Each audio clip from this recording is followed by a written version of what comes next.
नमस्ते साथियों, स्वागत है आपका यूपीएसआई और पीएसआई की कक्षा में। ठीक है, दोनों को साथ में इसलिए चला रहे हैं क्योंकि दोनों का जो सिलेबस है इसमें 18 पॉइंट है, 18 टॉपिक है जो कि हिंदी के सेम है। पीएसआई में भी आपको मिल जाएगी, यूपीएसआई में मिल जाएगी। जो अदर टॉपिक है उसको अलग से क्लास में करवा देंगे। और देखिए, जो मैं क्वेश्चन लाता हूँ वो लाता हूँ कांकर प्रसाद गुरु की किताब के आधार पे और वासुदेव नंदन प्रताप, है ना, जो वासुदेव नंदन प्रसाद है उनकी किताब के आधार पे। तो उसमें से प्रश्न अधिकतर आते हैं क्योंकि ऑथेंटिक किताबें हैं, तो प्रमाण के लिए वही किताबें दी जाती है। और अभी जो पेपर हुआ था पटवार का, तो उसमें 10 से 12 प्रश्न हिंदी के आते हैं। तो उसमें जो प्रश्न आए थे 7 प्रश्न, वो सीधे किससे आए थे? वासुदेव नंदन की किताब से आए थे, डायरेक्ट, है ना। और वो किताबों से इसलिए देते हैं क्योंकि वो ऑथेंटिक किताबें हैं। कुछ अगर प्रश्नों में दिक्कत हुई तो उसका प्रमाण देने के लिए होता है। ठीक है, तो चलिए, जो यूपीएसआई है, पीएसआई है, इसमें भी उसमें से आधे से थोड़े बहुत कम, या फिर ये समझो कि आधे प्रश्न तो डायरेक्ट उसी में से आने वाले, तो उसी के आधार पे प्रश्न रखे हैं। चलिए, ईयर प्रत्यय नहीं है। अब प्रश्न को ध्यान से पढ़ना है कि पूछा क्या गया है। तो ईयर प्रत्यय किसमें नहीं है, ये पूछा गया है। तो सड़ियल में क्या है? यह सड़ और ईयल है। ठीक है, ईयल प्रत्यय है इसमें। अड़ियल में क्या है? अड़ और ईयल है। और नारियल क्या है? ये मूल शब्द है। ठीक है, ये तद्भव शब्द है और मूल शब्द है, तो इसमें कोई प्रत्यय नहीं है। तो हमारे पास थर्ड ऑप्शन सही हो जाएगा। मरियल क्या हो जाएगा? मर और यल हो जाएगा। तो तीनों में तो यल प्रत्यय है, सिर्फ नारियल जो है वो मूल शब्द है, इसमें कोई प्रत्यय नहीं है। ये हो जाएगा, थर्ड ऑप्शन सही हो जाएगा। आवट प्रत्यय, आवट प्रत्यय नहीं है। तो आवट प्रत्यय किसमें नहीं है ये बताइए। सजावट में, सज और आवट। मिलावट में, मिल और आवट। बनावट में, बन और आवट। महावट में, महा और वट, है ना। महा और आवट नहीं होगा, ठीक है, क्योंकि कोई अर्थ नहीं निकलेगा। महावट में क्या है? महा और वट है, तो इसमें आवट प्रत्यय नहीं है, तो चौथा ऑप्शन यहाँ पे सही हो जाएगा। अगला प्रश्न देखिए, बर्बर का विलोम शब्द है। बर्बर का विलोम बताइए क्या हो। तो बर्बर मतलब जो दुराचारी हो, बुरा हो, है ना, उसको कहते हैं। तो इसका जो विलोम होगा वो क्या हो जाएगा? जो नैतिक में हो, नैतिकता में रहे, मतलब कि सभ्य हो जाएगा। ये हो जाएगा हमारे पास में सभ्य। तो बर्बर का जो विलोम हो जाएगा वो सभ्य हो जाएगा। बुरा नहीं होगा, दुष्ट नहीं होगा, अत्याचारी नहीं होगा, ये तो इसके समानार्थी हो जाएंगे बर्बर के तीनों। जो सभ्य है वो उसका विलोम हो जाएगा।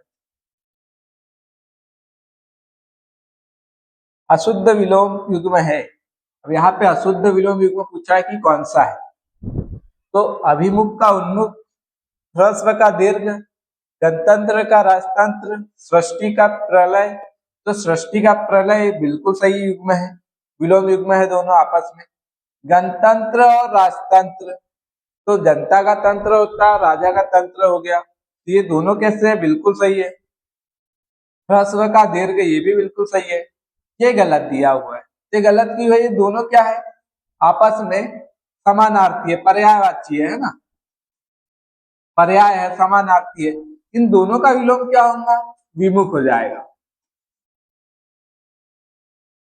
ठीक है, अभिमुख का भी विमुख हो जाएगा, उन्मुख का भी विलोम क्या हो जाएगा? विमुख हो जाएगा। तो इसलिए गलत युग्म देख के रखा है, ये हो जाएगा हमारे पास में फर्स्ट ऑप्शन सही हो जाएगा। अगला प्रश्न देखेंगे,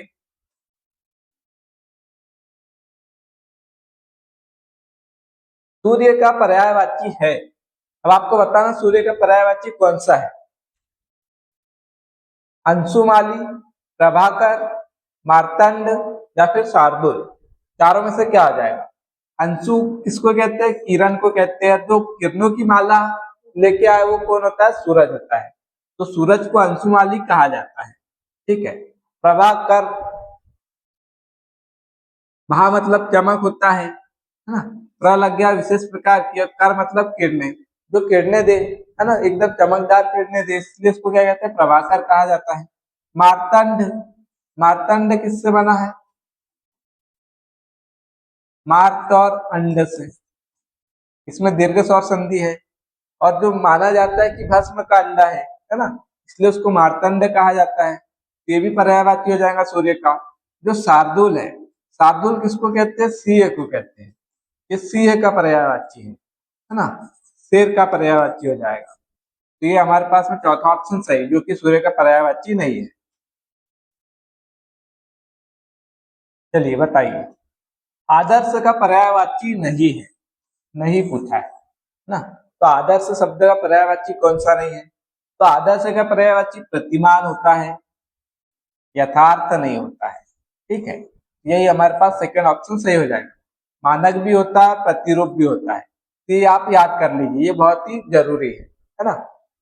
आदर्श का क्या हो जाएगा, प्रतिमान होता है, मानक होता है, या प्रतिरूप होता है। ठीक है, यथार्थ तो वास्तविकता हो जाती है। निरीय का संधि विच्छेद है, निरीय शब्द का संधि विच्छेद क्या हो जाएगा।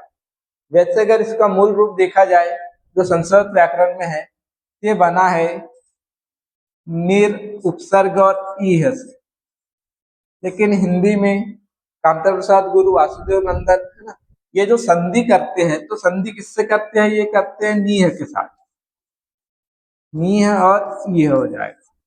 ठीक है, अगर आपसे पूछा जाए कि इसमें विसर्ग कौन सा है, तो विसर्ग में आप क्या करोगे, निर निकालोगे, और संधि का विच्छेद पूछे तो निय के साथ बताना है, ऑप्शन में दिया हुआ है तो। ठीक है, ऑप्शन में देख लीजिए कि यहाँ पे निर नहीं दिया हुआ है, इसलिए हम किसको सही मानेंगे, निय को सही मानेंगे। तो देखेंगे निय और रिय नहीं होगा, निय और ये हो जाएगा, तो विसर्ग किसमें बदल जाता है, र में बदल जाता है। ठीक है, ये हो जाएगा सेकंड ऑप्शन सही। निरी और यह भी नहीं होगा, और निर और यह भी नहीं होगा, तो हमारे पास में सेकंड ऑप्शन सही हो जाएगा। अगर यही पे इसमें हलंत लगा होता, तब फिर ये चौथा ऑप्शन हम सही मान लेते। ठीक है, यशोदा में संधि है, यशोदा में कौन सी संधि है बताइए। तो यशोदा बना है, देखिए जहां भी हमको ओ की मात्रा दिखती है तो हमको लगता है कि गुण संधि है। अगर हमने ट्रिक पढ़ी है तो हमको पता है कि ओ की मात्रा दिखती है मतलब गुण संधि। लेकिन ओ की मात्रा और एक इसमें आती है जिसमें हमने ट्रिक पढ़ी है, तो विसर्ग में भी आती है। अब देखिए ओ को हम किस में बदलेंगे, अगर गुण संधि है तो वो ऊ में बदलेगा। ठीक है, अगर गुण संधि है, अगर विसर्ग संधि है तो किसमें बदल जाएगा, विसर्ग में बदल जाएगा, ये विसर्ग संधि हो जाएगा। ठीक है, तो इसको हम बदलते हैं। सबसे पहले गुण है क्या देखेंगे, तो यस और ओ की मात्रा, ओ को हम किसमें बदल देते हैं, ऊ में बदल देते हैं, छोटा ऊ या फिर बड़ा ऊ, और साथ में दा लिख देते हैं। इसके साथ उदा हो जाएगा एक तो शब्द, या फिर हो जाएगा उदा। ठीक है, तो कौन सा सही है, तो शब्द ही नहीं होता है, तो समझ जाइए कि ये जो ओ है वो ऊ में नहीं बदलेगा, मतलब गुण संधि नहीं है। तो ऊ में नहीं बदलेगा तो किसमें बदलेगा, विसर्ग में, तो विसर्ग में बदलेगा तो विसर्ग ये लग जाएगा। या सर ओ की जो मात्रा वो विसर्ग में बदल गई, और ये हो जाएगा दा, ये क्या बन जाएगा, यशः धन दा हो जाएगा। ये कौन सी संधि हो जाएगी, विसर्ग संधि हो जाएगी। ये हमारे पास में सेकंड ऑप्शन सही। अगर आपको गुण संधि विसर्ग संधि में पहचान करते आना सीखना है, तो आप यूट्यूब में इसी में आपको प्लेलिस्ट में मिल जाएगी, है ना, संधि वाले इसमें आपको मिल जाएगा, गुण संधि और विसर्ग संधि में पहचान। देखिए द्वंद्व समास नहीं है, द्वंद्व समास कौन सा नहीं है ये बताइए। पेड़ पौधे, पेड़ पौधे है ना, पेड़ पौधे आदि, तो ये क्या है, द्वंद्व समास है।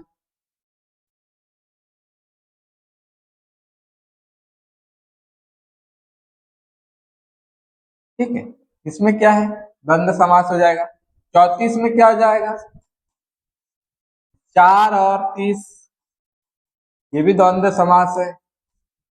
जीवन मरण में क्या हो जाएगा, जीवन या मरण, तो ये भी द्वंद्व समास हो जाएगा। हरा सघन में क्या होगा, हरा और सघन होगा क्या, नहीं होगा। इसका समास विग्रह क्या हो जाएगा, हरा है जो सघन है जो, हाँ, हरा है जो सघन है जो, या फिर है जो हरा, नहीं यही होगा, हरा है जो सघन है। तो यहाँ पे हरा और सघन दोनों ही क्या है, विशेषण है। तो जो विशेषण विशेषता दर्शाता है वो क्या होता है, कर्मधारय समास। तो द्वंद्व समास नहीं होगा, ये क्या हो जाएगा हमारे पास, कर्मधारय समास हो जाएगा। चलिए, तत्पुरुष समास है, बताइए चारों में से तत्पुरुष समास कौन सा हो जाएगा। वज्र हृदय, चौपड़, वागयुद्ध, तिराहा। तो वज्र हृदय मतलब क्या हो जाएगा, वज्र के जैसा हृदय, मतलब कि कर्मधारा है समास। इसको हम कह सकते हैं वज्र है जो हृदय, ठीक है। इसको इस प्रकार से कर सकते हैं, वज्र है जो हृदय। चौपड़ क्या हो जाएगा, एक खेल विशेष है, और एक खेल विशेष होने से क्या हो जाएगा, बहुब्रीहि समास हो जाएगा।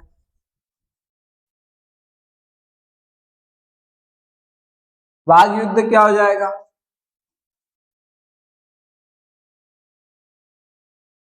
वाग द्वारा युद्ध।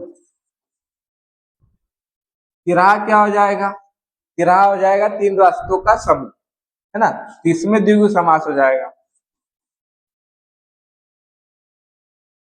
तो हमसे क्या पूछा, तत्पुरुष समास, तो वाग द्वारा युद्ध, ये कारक चिन्ह आ गया यहाँ पे, तो हो जाएगा थर्ड ऑप्शन सही। बाकी इसमें बहुब्रीहि समास है, इसमें कर्मधारय है, इसमें द्विगु समास है।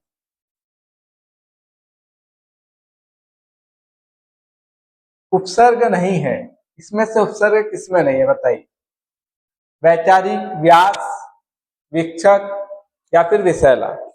तो क्या हो जाएगा, वैचारिक शब्द को हम समझेंगे कि बना किससे है, ये बना है वी उपसर्ग और चार मूल शब्द हो जाएगा और ईक प्रत्यय हो जाएगा। ये बन जाता है विचार, और ईक प्रत्यय लगते ही ये वी का क्या हो जाता है, वह हो जाता है, और ये क्या बन जाता है, वैचारिक बन जाता है। तो इसमें वी उपसर्ग है। अब प्रश्न पूछा गया उपसर्ग नहीं है, तो किस ऑप्शन में नहीं है ये बताना है। तो व्यास को समझेंगे, तो व्यास बना है वी और आस्थ, तो इसमें कौन सी संधि है, वी उपसर्ग तो है, इसमें संधि कौन सी है, तो या के साथ आधा वर्ण है, मतलब कि यन संधि। तो इसमें संधि कौन सी हो जाएंगी, संधि हो जाएंगी यन संधि। चलिए तीसरे प्रश्न को देखेंगे, मतलब तीसरे ऑप्शन को। तो विक्षक किससे बना है, ये बना है वी उपसर्ग। हमेशा याद रखना कि कहीं भी उपसर्ग की बात आए संस्कृत की ना, तो उसमें छोटी ई वाले और छोटी ऊ वाले, यही उपसर्ग में यही मात्रा होगी, है ना। यहाँ मत सोचना कि वी तो नहीं होगा, वी नहीं होगा, क्या छोटी मात्रा होगी वी, और ये क्या हो जाएगा, इक्षक, ठीक है। तो यहाँ पे ई और यहाँ की मिलके दोनों क्या होगी, दीर्घ ई होगी, तो यहाँ संधि कौन सी होगी, दीर्घ संधि होगी। ये हो जाएगी हमारे पास में दीर्घ स्वर संधि। तो यहाँ भी उपसर्ग है। विषैला शब्द किससे बना है ये देखिए, तो शब्द बना है विष और ऐला से। तो यहाँ पे ऐला क्या है, प्रत्यय है, और विष क्या है, यहाँ पे शब्द है, क्या उपसर्ग तो है ही नहीं इस शब्द में, इस शब्द में क्या है, प्रत्यय है। तो कौन सा सही हो जाएगा, ये हो जाएगा चौथा ऑप्शन सही हो जाएगा, विषैला में कोई उपसर्ग नहीं। चलिए, अप उपसर्ग है। अब चारों में से अप उपसर्ग किसमें है ये बताना है आपको। तो अपर्याप्त किससे बना है, ये बना है अ और पर्याप्त से। पर्याप्त शब्द होता है, तो इसमें क्या है, अ उपसर्ग है, अप नहीं है। अपराध किससे बना है, अगर अ निकाल लेंगे तो क्या बचेगा, परात। अब परात शब्द नहीं होता है, क्या हो जाएगा, यहाँ से अप निकलेगा और रात शब्द होता है। ठीक है, कार्य होता है, रात का अर्थ क्या होता है, कार्य, और अपराध का अर्थ क्या होता है, जो बुरा कार्य। अपदस्थ क्या हो जाएगा, क्या हो जाएगा, अपद और इस्त, यहाँ पे भी क्या है, अ उपसर्ग है, अप नहीं है। अपरोक्ष में क्या हो जाएगा, अ उपसर्ग और परोक्ष शब्द है, तो यहाँ पे क्या है, अ उपसर्ग है। ठीक है, चलिए, तो क्या हो जाएगा हमारा आंसर, जिसमें अप उपसर्ग रहते हैं, सेकंड ऑप्शन अपराध, जिसमें अप उपसर्ग दिया हुआ है। शब्द एक में देखेंगे, सुधि शब्द का अर्थ याद है। सुधि का अर्थ क्या होता है, याद होता है। तो सुधि का अर्थ क्या होगा, बड़ी वाले का क्या हो जाएगा, ये है सुधि, इसका अर्थ क्या देके रखा है, याद। एक काम तो आपका पहले इसमें आसान कर दिया प्रश्न ने, तो आपको बताना इस सुधि का अर्थ क्या होगा। तो ये जो मैंने आपको चित्र के द्वारा, तर्क के द्वारा जो याद करवाए हैं, तो आप जाके देख सकते हो प्ले लिस्ट में शब्द में ही क्लास, तो ये भी शब्द मैंने याद करवाए हैं। और कैसे याद करवाया, आपको यहाँ पे याद करवा देता हूँ। ठीक है, जैसे सुधि याद होता है, इस सुधि का अर्थ होता है बुद्धिमान। क्या होता है, बुद्धिमान। अब आपने एक बार पढ़ लिया, अब आप कभी भी अगर आपके सामने प्रश्न आएगा तो आपको डाउट ये होगा कि इसका अर्थ बुद्धिमान होता है या फिर इसका अर्थ याद होता है, तो ये क्या हो जाएगा, कंफ्यूजन होगा कि किसका अर्थ क्या होता है। तो हमको याद करना होता है, तो याद कैसे रखें, अब याद कर लो कितना भी तो याद रहता नहीं, बहुत कम चीजें याद रखती है। कैसी चीज याद रखती है, कम चीजें याद रखती है ना, कम याद रहता है मतलब कि छोटी। और बुद्धिमान व्यक्ति कैसा होता है, जिसको बहुत ज्यादा चीजें याद होती है। तो जिसको बहुत ज्यादा चीजें याद होंगी तो वो क्या हो जाएगा, बड़ी वाला हो जाएगा। ठीक है, तो कम से छोटी और ज्यादा से बड़ी हो जाएगा, तो इससे आप याद रख सकते हो।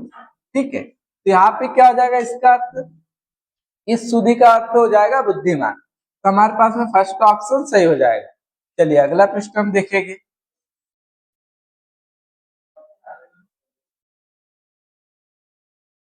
ये हो जाएगा, समिति शब्द का अर्थ कमेटी है। ठीक है, ये हमने यहाँ लिख लेते हैं। समिति का अर्थ क्या देके रखा है हमको, कमेटी, कमेटी देके रखा है। और आपसे पूछा है सन्मति का अर्थ, सन्मति का अर्थ क्या हो जाएगा। ठीक है, अगर आपको संधि आती है तो आपको पता होगा कि इसमें व्यंजन संधि है और ये बना है सत और मति से। अब सत का अर्थ क्या होता है, अच्छा होता है, और मति का अर्थ क्या होता है, बुद्धि होता है। तो सन्मति हो जाएगा, म को देख के त किसमें बदल गया, इसके पंचमा अक्षर में, तो त का पंचमा हो जाएगा न, ये बदल जाएगा न में, तो होगी व्यंजन संधि होगी यहाँ पे। और सतमति मतलब अच्छी बुद्धि, तो इसका अर्थ क्या हो जाएगा, अच्छी बुद्धि। तो पहला ही ऑप्शन सही हो जाएगा, सहमति नहीं होगा, सहेली नहीं होगा, साक्षी नहीं होगा। ठीक है, तो अच्छी बुद्धि को क्या कहते हैं, सन्मति कहते हैं। चलिए, मैंने मेरे को सुधार लिया है, वाक्य में अशुद्धि है। किस प्रकार की अशुद्धि दिख रही है आपको, मैंने मेरे को सुधार लिया है, ये कैसी अशुद्धि है, कारक संबंधित है क्या, नहीं है। लिंग संबंधित भी नहीं है, वचन संबंधी भी नहीं है, क्या, सर्वनाम संबंधी। तो चौथा ऑप्शन सही हो जाएगा। ठीक, देखिए, मैंने मेरे को तेरे को है ना, ये जो लैंग्वेज है ये इसमें नहीं चलती है मानक हिंदी में। इसमें क्या होना चाहिए, मैंने अपने को, ठीक है, मैंने अपने को सुधार लिया है, या फिर मैंने मुझे सुधार लिया है, ये हो जाएगा। तो यहाँ पे कैसी अशुद्धि है, सर्वनाम संबंधित अशुद्धि। अगर आपको वाक्य में मेरे को, तेरे को, है ना, ये शब्द अगर प्रयोग दिखे तो समझ जाना कि अशुद्धि यहीं पे है। चलिए, ईट से ईट बजाना मुहावरे का अर्थ है, ईट से ईट बजाना। अब आप एक बार ईट उठाना और दोनों को बजा के देखना क्या है, तो ईट से ईट बजाओगे तो क्या होंगे, दोनों कैसे हो जाएंगी, नष्ट हो जाएंगी, टूट जाएगी। ठीक है, तो नष्ट कर देना, तो ईट से ईट बजाना का अर्थ क्या होता है, नष्ट कर देना। पहले ही ऑप्शन सही हो जाएगा। वीर गति पाना होगा क्या, नहीं होगा। नियम के विरुद्ध कार्य करना मतलब उल्टी गंगा बहना, तो ये भी नहीं होगा। घर तोड़ देना, तो ये भी नहीं होगा। क्या हो जाएगा हमारे पास, नष्ट कर देना, क्योंकि ईट से ईट बजाने जाओगे तो क्या होगा, दोनों ही आपस में टूट के नष्ट हो जाएगी। चलिए, ये हो जाएगा हमारे पास प्रश्न। मेंढकी को जुकाम होना का अर्थ है, अब इसको समझिए। मेंढक कहाँ रहता है, अधिकतर पानी में रहता है। और जुकाम की जो मेन वजह होती है क्या होती है, गीले हो जाना, है ना। पानी से ही क्या होती है, जुकाम होती है। तो जो मेंढक पानी में रहती है तो उसको पानी से क्या एलर्जी, कोई एलर्जी नहीं, उसको पानी से कोई जुकाम नहीं। मेंढक को भी कभी जुकाम होता है क्या, नहीं होता है ना। तो क्या हो जाएगा, बिना जान पहचान के लेन देन, नहीं होगा। बिना योग्यता के योग्य होने का नखरा। अब आपने कह दिया कि भाई मेंढक को क्या हो गया, जुकाम हो गया, तो कोई मानेगा क्या, नहीं मानेगा। तो आप कह रहे हो कि भाई इस पद के लिए तो मैं ही योग्य हूँ, तो कोई मानेगा अगर आप में गुण नहीं है तो नहीं मानेगा। तो वही है, बिना योग्यता के योग्यता होने का नखरा करना। यही हो जाएगा हमारे पास सेकंड ऑप्शन सही। भयंकर बरसात होना भी नहीं होगा, भयंकर सर्दी होना भी नहीं होगा। ठीक है, ये हो जाएगा सेकंड ऑप्शन सही। चलिए, जिसका जिसका शत्रु जन्मा ही ना हो। अब जन्म ही ना लिया है तो उसके लिए क्या कहेंगे, और क्या है, शत्रु की बात की है। तो अजन्मा जो जन्मा ना हो, लेकिन आज शत्रु की बात की है। अजय हो जाएगा क्या, नहीं होगा, अजात शत्रु हो जाएगा। ठीक है, और ये प्रश्न बहुत सी परीक्षाओं में आ चुका है, ये प्रश्न बहुत बार आ चुका है प्रश्न, है ना। ये हो जाएगा, इसका अर्थ हो जाएगा अजात शत्रु, आक्रांता भी नहीं होगा। थर्ड ऑप्शन सही हो जाएगा।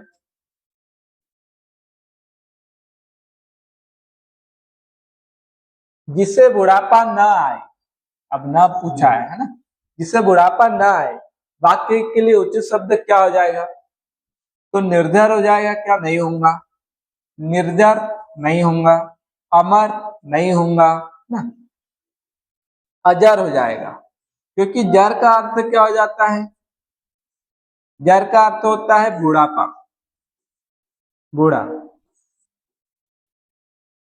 और अ लगा देंगे इसमें, ये बन जाएगा अजर, इसका विलोम, जो बूढ़ा ना हो। तो ये हो जाएगा हमारे पास चौथा ऑप्शन सही हो जाएगा।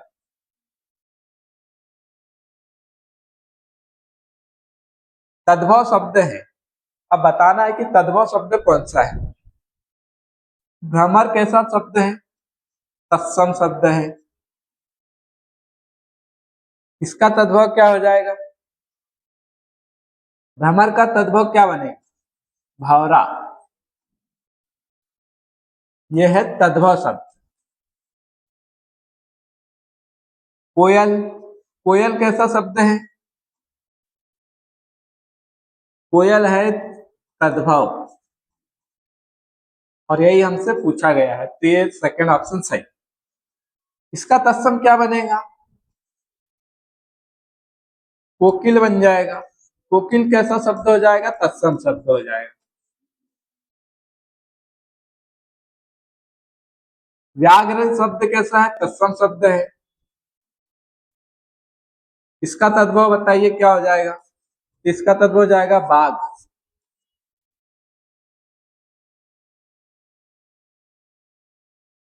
क्षीर कैसा है, छ से पहचान लोगे कि तत्सम शब्द है। इसकी ट्रिक अगर आपको देखना है तत्सम तद्भव को पहचानने की, तो प्ले लिस्ट में आपको वीडियो मिल जाएगी, है ना। ज्यादा लंबी नहीं है, 15 से 20 मिनट के बीच की वीडियो है। इसमें आपको कम से कम 8 से 10 टॉपिक, है ना, मतलब 8 से 10 पॉइंट ऐसे बताए हैं जो कि आप तत्सम तद्भव को पहचान सकते हो। और जो जानवरों के नाम है, फलों के नाम है, सब्जियों के नाम है, और पक्षियों के नाम है, इसके तत्सम तद्भव रूप भी मैंने उसी वीडियो में समझा दिए हैं, तो आप जाके देख सकते हो। ये तत्सम है, इसका तद्भव क्या बनेगा, क्षीर बनेगा। क्षीर शब्द कैसा हो जाएगा, तद्भव हो जाएगा। ठीक है, तो ये हमारे से पूछा गया कि तद्भव शब्द कौन सा है, तो कोयल है, तो सेकेंड ऑप्शन सही हो जाएगा। कोष्ठ का तद्भव शब्द है, ये परीक्षा में आया हुआ प्रश्न है, ठीक है। तो काठ होगा क्या, नहीं होगा, केवड़ भी नहीं होगा, कुछ भी नहीं होगा, कोठा हो जाएगा। और यहाँ कोठा के जगह ऑप्शन देके रखा था कमरा, और कमरा जो शब्द है क्या है, विदेशी शब्द है। तो अगर ऑप्शन में आपको कोठा ना मिले, कमरा ही मिले, तो आप फिर कमरा को सही कर सकते हो, क्योंकि तीनों ऑप्शन तो उसके गलत ही दिए हैं। तो आप कोठा, रूम को कमरा कहते हैं, है ना, तो इस अर्थ के आधार पे आप इसको मान सकते हो। लेकिन कोष्ठ का जो तद्भव होता है वो क्या होता है, कोठा, जो कि चौथा ऑप्शन सही है।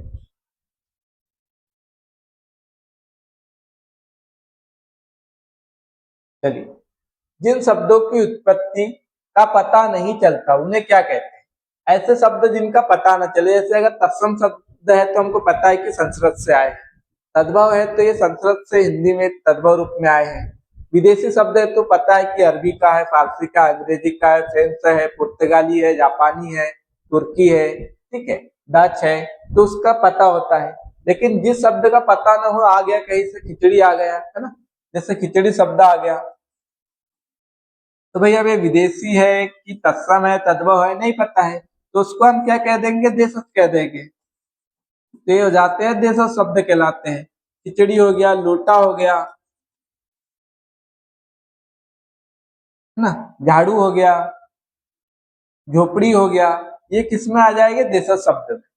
तो ऐसे शब्द जिनकी उत्पत्ति का पता नहीं होता उन्हें क्या कहते हैं, तत्सम नहीं, तद्भव नहीं, देशज कहते हैं। थर्ड ऑप्शन सही। संकर भी नहीं, संकर शब्द क्या होते हैं, जो कि दो भाषाओं के से मिलके जो बनते हैं, है ना, अलग अलग भाषा के शब्द आप मिला दो तो उसको क्या कहेंगे, संकर शब्द कहेंगे।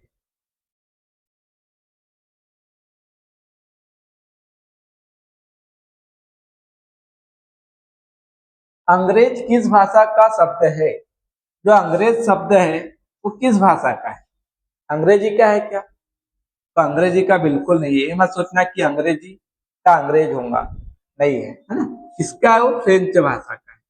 तो सेकेंड ऑप्शन सही हो जाएगा। पुर्तगाली भी नहीं है, डच भी नहीं है, तो ये हो जाएगा फ्रेंच, सेकेंड ऑप्शन सही।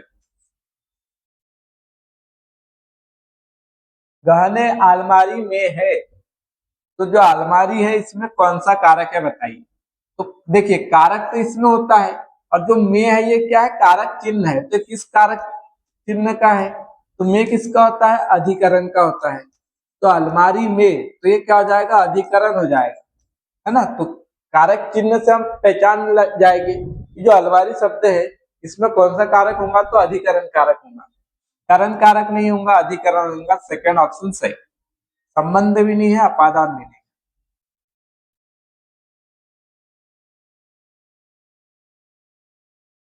चलिए, मैंने 3 मिनट में आ रहा हूँ, अच्छा, मैं 3 मिनट में आ रहा हूँ, मैं कारक बताइए। अब कारक कहाँ दिख रहा है आपको, इसमें में दिखा, तो में किसका होता है, अभी बताया, अधिकरण का होता है।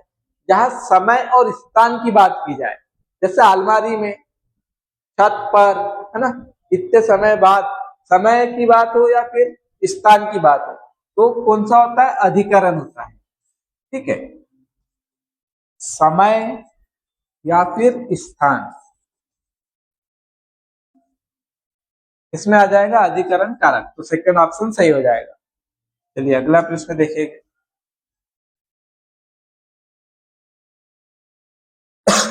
बच्चा गया वाक्य में काल है, कौन सा काल है बताइए।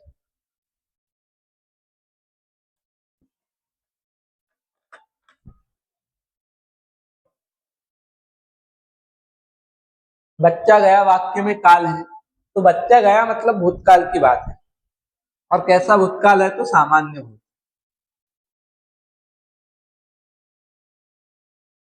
कैसा हो जाएगा, सामान्य भूत, बाकी तीनों ऑप्शन नहीं हो। बच्चा गया तो ये सामान्य भूत का उदाहरण है।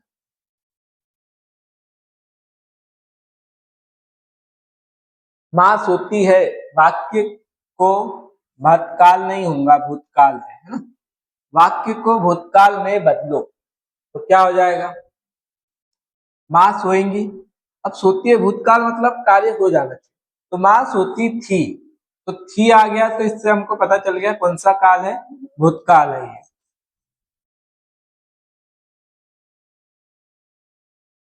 तो हो जाएगा हमारे पास सेकेंड ऑप्शन सही। पुल्लिंग शब्द है, अब पुल्लिंग शब्द बताइए कौन सा हो जाएगा। ये जो लिखा हुआ है बिल्कुल सही, अगर शब्द शुद्धि में आपसे पूछे, ठीक है, इस प्रकार से आपको दे दे ऑप्शन में,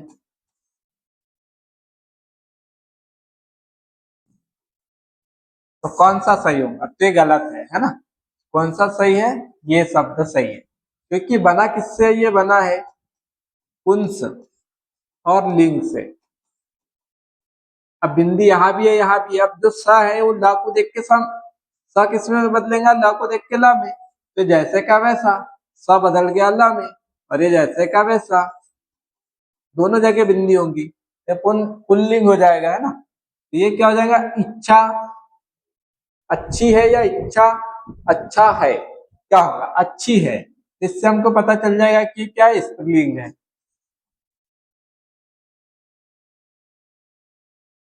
इच्छा शब्द कैसा है, स्त्रीलिंग। राष्ट्र अच्छा है या अच्छी है, तो राष्ट्र अच्छा है, ये हो जाएगा पुल्लिंग शब्द। सेकेंड ऑप्शन सही हो जाएगा, क्योंकि पुल्लिंग शब्द पूछा है। रक्षा करी, रक्षा करा, क्या होगा, करी, तो ये क्या हो जाएगा, स्त्रीलिंग हो जाएगा। योग्यता अच्छी है ना, योग्यता अच्छा है नहीं होता है, क्या होता है, अच्छी है। आप इसके पीछे क्या क्रिया लगा सकते हो और पता कर सकते हो कि स्त्रीलिंग है या पुल्लिंग है। ये हो जाएगा योग्यता अच्छी है, मतलब कि स्त्रीलिंग शब्द हो जाएगा। ठीक है, तो योग्यता, रक्षा और इच्छा क्या हो जाएगी, स्त्रीलिंग। और राष्ट्र, तो राष्ट्र कैसा है, अच्छा है, तो ये पुल्लिंग शब्द हो जाएगा, तो सेकेंड ऑप्शन सही हो जाएगा। भारतीय शब्द का बहुवचन है, जो भारतीय शब्द है इसका बहुवचन क्या बनेगा, भारतीयों, भारतीयों, भारतीयों, भारतीयों, तो भारतीयों नहीं होगा, ये नहीं होगा, ठीक है। अब शब्द क्या है, भारतीयों, भारतीय का क्या हो जाएगा, भारतीय हो जाएगा, ठीक है। ये छोटी मात्रा नहीं लगेगी, तो ये हो जाएगा हमारे पास सेकेंड ऑप्शन सही।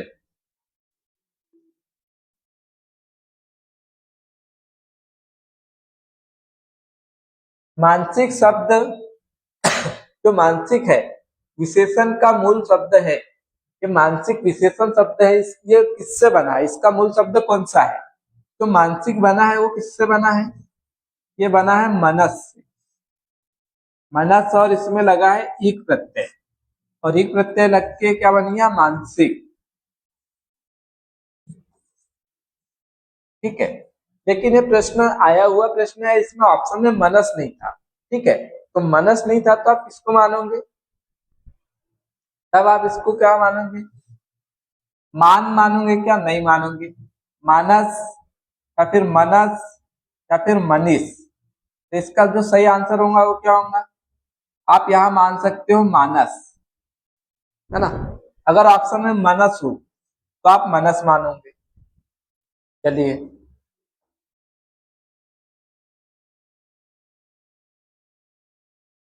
भाववाचक संज्ञा है, तो भाववाचक संज्ञा कौन सी हो जाएंगी, भारत, लड़का, मित्रता, पेड़। तो भारत क्या है, व्यक्तिवाचक संज्ञा है,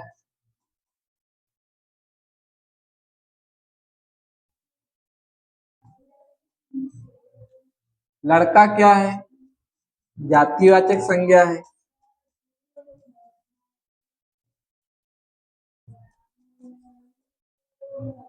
मित्रता, मित्रता क्या हो जाएंगी, भाववाचक संज्ञा।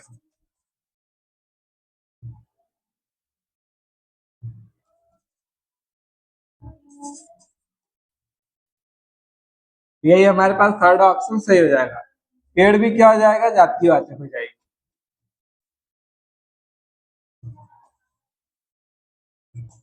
जातिवाचक संज्ञा, तो भाववाचक है जो कि मित्रता है। देखिए ऐसे ही एक शब्द है चरित्र। तो चरित्र शब्द क्या है? भाववाचक संज्ञा है।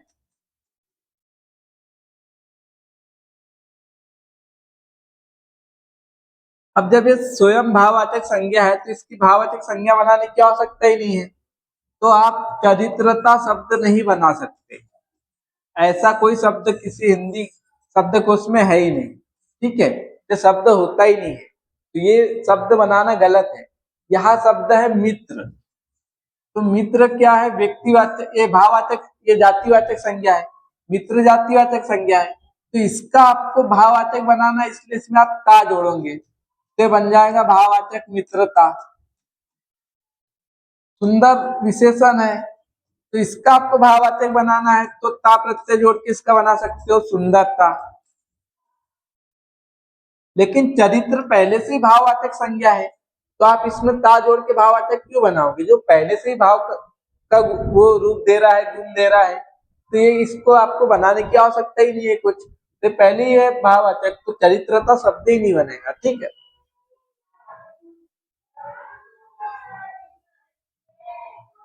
उत्तम पुरुष सर्वनाम भेद है। उत्तम पुरुष सर्वनाम का भेद है ना?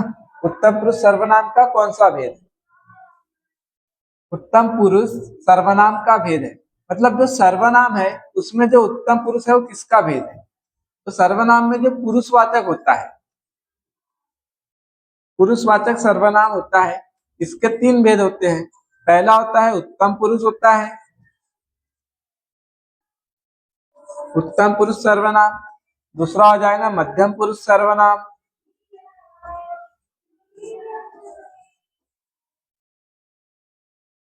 तीसरा क्या हो जाएगा? उत्तम पुरुष, मध्यम पुरुष और एक हो जाएगा अन्य पुरुष सर्वनाम। ठीक है, तो किसका भेद है? पुरुषवाचक का भेद है, निजवाचक का नहीं है। किसका है? पुरुषवाचक का। तो सेकंड ऑप्शन सही। संबंधवाचक का भी नहीं है, निश्चयवाचक का भी नहीं। यही आपको याद रखना है। अगर पूछे कि सर्वनाम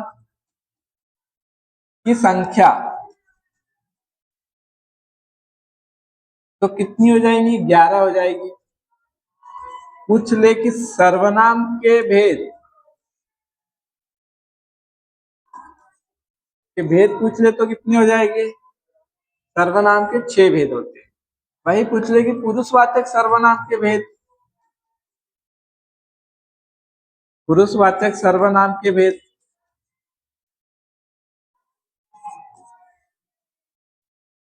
तो पुरुषवाचक सर्वनाम के भेद अभी हमने पढ़े, उत्तम पुरुष, मध्यम पुरुष और अन्य पुरुष, तो हो जाएंगे 3।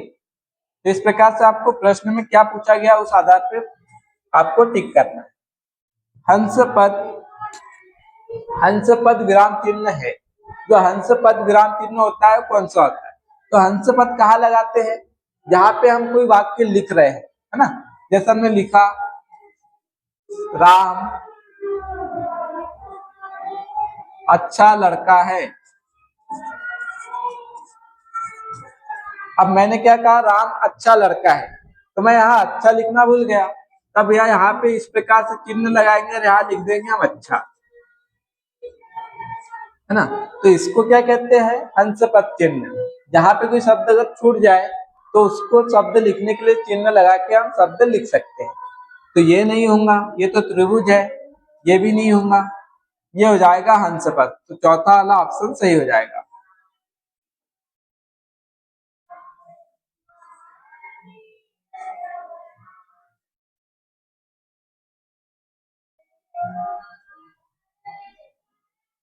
देखिए, क्या निम्नलिखित में से गुणवाचक विशेषण कौन सा नहीं है?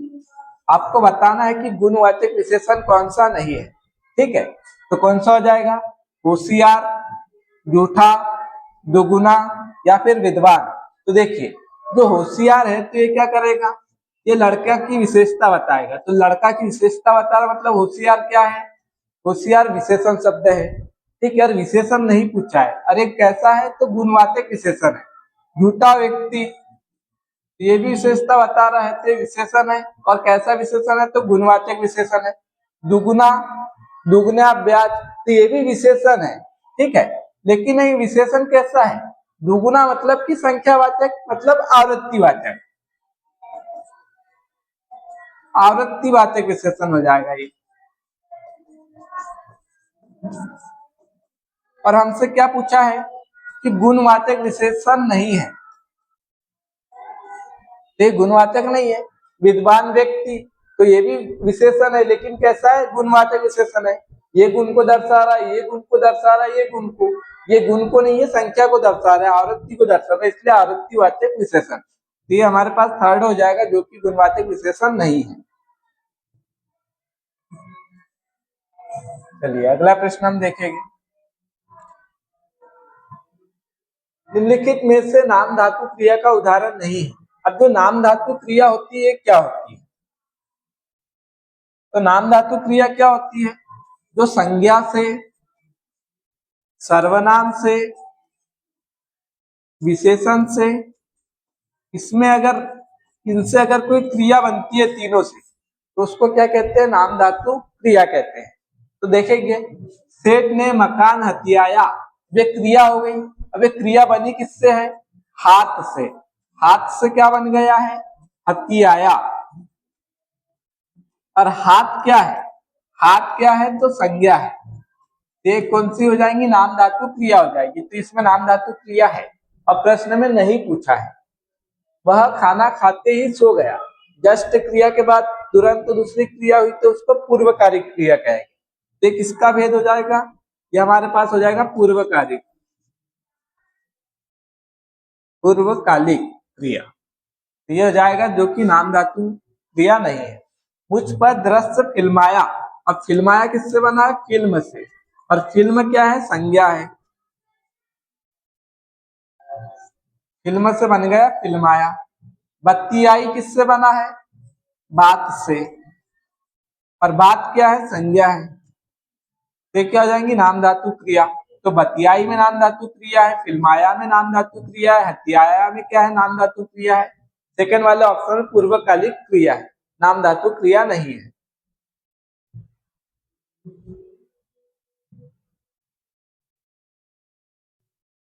इनमें से कौन सा शब्द पंख से संबंधित नहीं है? प्रश्न को आपको मैंने कई बार बताया है कि शुरू से पढ़ने के बाद लास्ट में 3-4 शब्द पढ़ना है।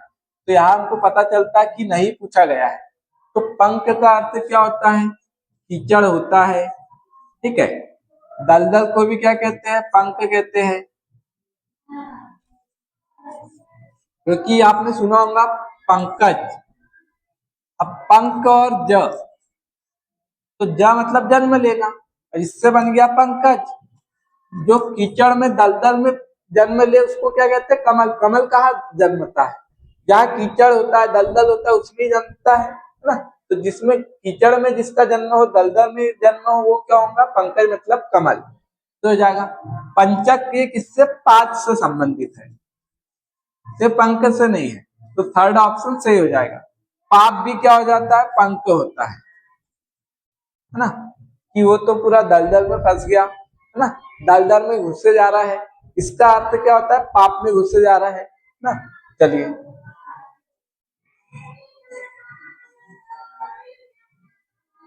अर्थ की दृष्टि से कर से संबंध नहीं है। अब बताइए कि कर से संबंध किसका नहीं है? तो कर के कितने अर्थ होते हैं? कर का अर्थ होता है क्रिया, है ना। मतलब एक प्रकार की क्रिया करना। ये काम कर तो होता है करना, एक अर्थ करना होता है ना। इसको इस प्रकार से लिख लो, वरना आप गलत समझ जाओगे। कर का अर्थ होता है करना। करना क्या है? एक क्रिया है। कर वसूल करो मतलब कि टैक्स लो, तो टैक्स भी हो जाएगा। कर ही आपने सुना होगा, कर, तो कर और ई, तो क्या हो जाता है? करी हो जाता है। मतलब कि करी इसको कहते हैं हाथी को जिसके सूंड हो, तो कर का अर्थ क्या हो जाएगा? सूंड भी हो जाएगा। कर का अर्थ क्या होता है? किरण भी होता है, ठीक है। और कर मतलब हाथ भी होता है। तो कर के इतने प्रकार होते हैं, है ना, और भी भेद होते हैं। तो कर किरण को कहते हैं, शून्य को कहते हैं, हाथ को कहते हैं, प्रखर को नहीं कहते। तो ये किससे संबंधित नहीं है? कर तो प्रखर से संबंधित नहीं है। तो हमारे पास में चौथा ऑप्शन सही हो जाएगा।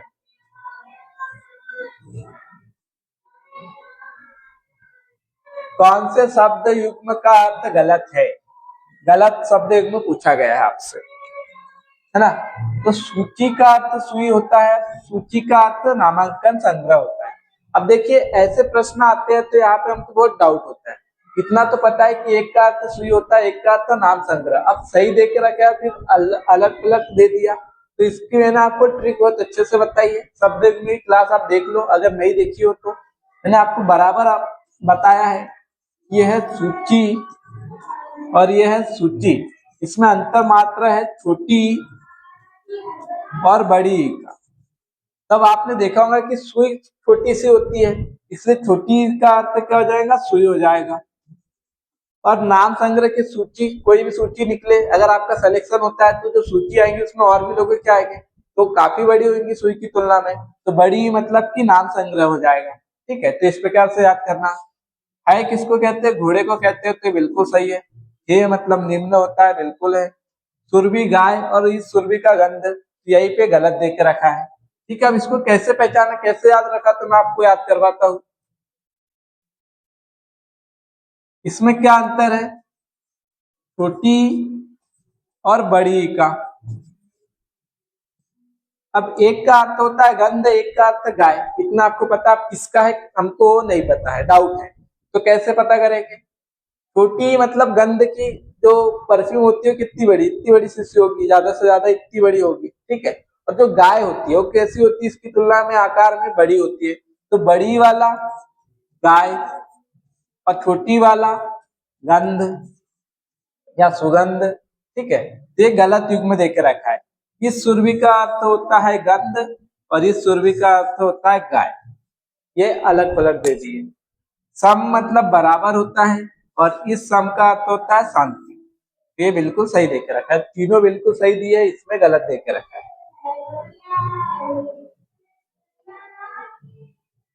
चलिए, निम्नलिखित वाक्य में किस अंश में अशुद्धि है? किसमें अशुद्धि है इसमें से बताना आपको। नवीन का भाई कई घंटे से आपकी प्रतीक्षा कर रहा है, तो नवीन का भाई बिल्कुल सही है ना। कई घंटे से, अब यहाँ क्या आया? कई आया।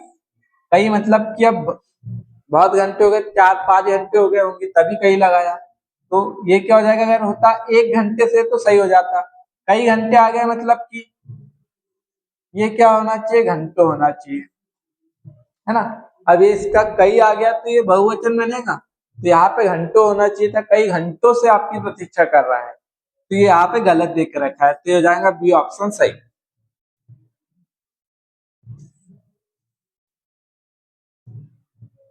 निम्नलिखित में से शुद्ध शब्द कौन सा है? इसमें शुद्ध शब्द बताना है, तो द्वारिका गलत देख के रखा है, ये शुद्ध शब्द होता है द्वारका। ऐसे ही होता है अहिल्या, जो कि गलत देख के रखा है, इसका शुद्ध होता है अहिल्या। गृहस्थी नहीं होगा, क्या होगा? गृहस्थी हो जाएगा। पड़ोसी बिल्कुल सही देख के रखा है, तो सी ऑप्शन सही हो जाएगा। नुपुर गलत देख के रखा है।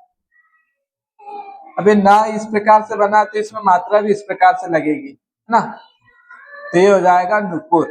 तो आपको इससे याद रखना है कि नुपुर में बड़ा होता है, नाव में बड़ा ऊ और प में छोटा ऊ होता है, तो नुपुर इस प्रकार से सही होगा। तो ये अलग अलग देके रखा है, तो शुद्ध वर्तनी है तो पड़ोसी बिल्कुल सही लिखा है।